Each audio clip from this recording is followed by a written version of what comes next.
All right, we're going to deal with a straight thrust this time.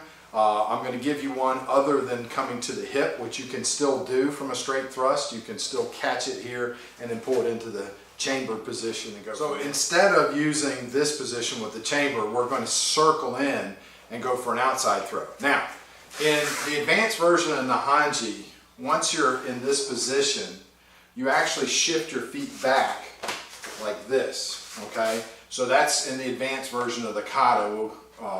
We'll explain that more down the road.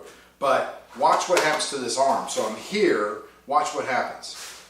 So you see how it came forward? This is that throwing position of the outside throw that we used in the last technique and that we're going to use for this technique. All right, Junior, if I can get you, please. Okay, so this is going to be a thrust. Of course, all this is easy to do because I'm telling him to thrust, and that's what he's going to do. So we have to remember when we go to drill these things, always go, okay, I've got to learn the basics of how to do it. Then I've got to start working where they give me multiple feeds, and I start working it from there. Then eventually I've got to adapt to whatever he does on the fly. So that process has to be in place. Again, I say the 3 E's. Evade as best as you can. Get out of there. Find an equalizer. And at last resort, go empty hand. Okay? So what we're going to do is, as he comes in, I'm going to drive his arm to the outside. So there's a couple different ways to do that. The way I just did it is I parried him, and then I cut across with this arm just above the elbow, so it's hard for him to come back on me. See, he's trying to push back on me, and I can maintain this position. All right?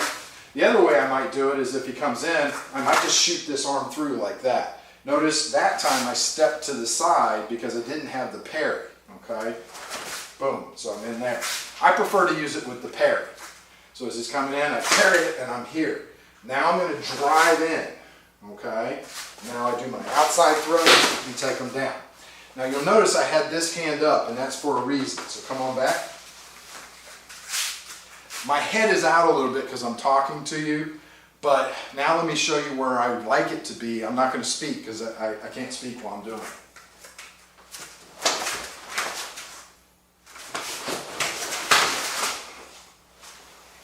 All right. So I stopped it there for a second. You noticed I was in this position right here, okay? So the reason why I do that is because I want to prevent his ability to be able to come back. If I were to do this and stay out here, okay, not good, okay? So some people will do this and do this, all right? But that means normally you just get a cut hand, okay? So that's not good either. You want to go in. Okay? So now when he tries to pull back, he can't. It gives me time to pop him there, take him down, and we're in. Okay. Now, as far as the release, okay, I've got him controlled.